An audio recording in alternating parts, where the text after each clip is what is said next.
హయాంలో పనులు చేసిన కాంట్రాక్టర్లకు జగన్ సర్కారు చుక్కలు చూపించింది. కోర్టులకు వెళ్లి ఉత్తర్వులు తెచ్చుకున్న బిల్లులు చెల్లించలేదు. ఈ సంగతి అందరికీ తెలిసిందే. మరి ఇప్పుడేం జరుగుతుందో తెలుసా? వైసీపీ అధికారంలో లేదనే లోటు ఏమాత్రం తెలియకుండా జగన్ హయాంలో కేవలం రాజకీయ కోణంలో చేపట్టిన పనులకు చకచకా బిల్లులు చెల్లిస్తున్నారు.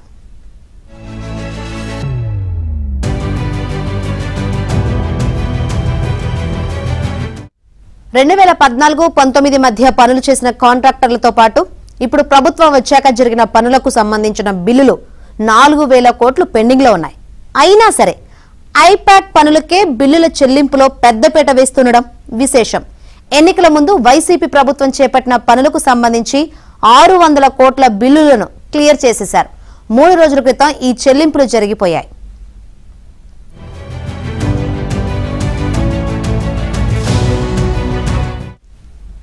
వైసీపీకి రాజకీయ వ్యూహాలు అందించిన ఐపాక్ 5 ఏళ్లు ఏపీలో చక్రం తిప్పింది.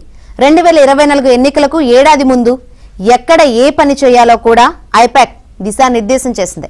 ప్రజా అవసరాలు ప్రాధాన్యంతో నిమ్మితో లేకుండా కేవలం ఓట్లు రాజకీయాల కోసం అక్కడ రోడ్డేయండి, ఇక్కడ బ్రిడ్జ్ కట్టండి అంటూ ఐపాక్ సూచించింది. ఆ పనులను వైసీపీ ప్రభుత్వం చేపట్టింది. కానీ కాంట్రాక్టర్లకు మాత్రం డబ్బులు ఇవ్వలేదు. జగన్ ఎక్కడికి పోయినా వైసీపీ కాంట్రాక్టర్లు చుట్టుముట్టి బిల్లుల కోసం గగ్గోలు పెడుతున్నారు. అయితే ఇప్పుడు కూటమి ప్రభుత్వం ఆ బిల్లులను ఏం చక్కా చెల్లిస్తోంది.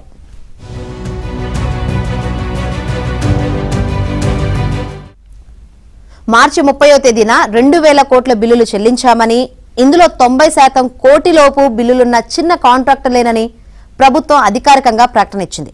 అయితే చిన్న కాంట్రాక్టర్లకు 1200 కోట్లకు మించి చెల్లింపులు జరగలేదని తెలుస్తోంది. ఇందులో 600 కోట్లు ఎన్నికల ముందు వైసీపీ హయాంలో జరిగిన ఐపాక్ పనులకే చెల్లించినట్లు సమాచారం. విచిత్రం ఏమిటంటే ఇప్పుడు అధికారంలో ఉన్న నేతల ఒత్తిడితోనే ఈ బిల్లులు క్లియర్ చేసినట్లు చెబుతున్నారు.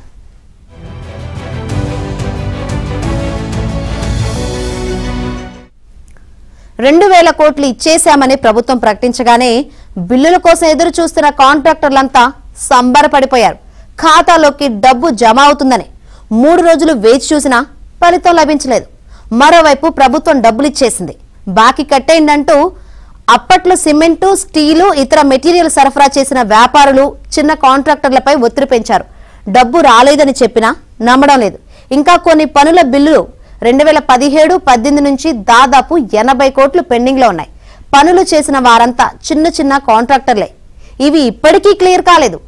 వాటిని కూడా పక్కన పడేసి ఐపాక్ పనులకు మాత్రం జై కొట్టారు.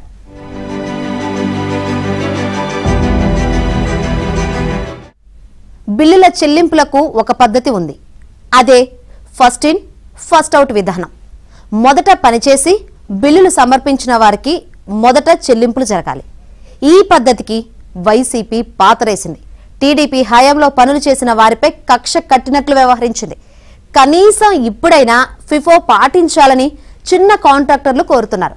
కోర్టు నుంచి ఆదేశాలు తెచ్చుకున్నా బిల్లులకైనా చెల్లింపులు చేయాలని వేడుకుంటున్నారు. 2000 కోట్లలో 90% చిన్న కాంట్రాక్టర్లకే ఇస్తున్నట్టు ప్రభుత్వం చెప్పిన మాటల్లో నిజం లేదని, ఈ ముసుగులో ₹1 కోటి దాటి భారీగా ఉన్న బిల్లులకు చెల్లించేశారని ఆరోపణలు వినిపిస్తున్నాయి.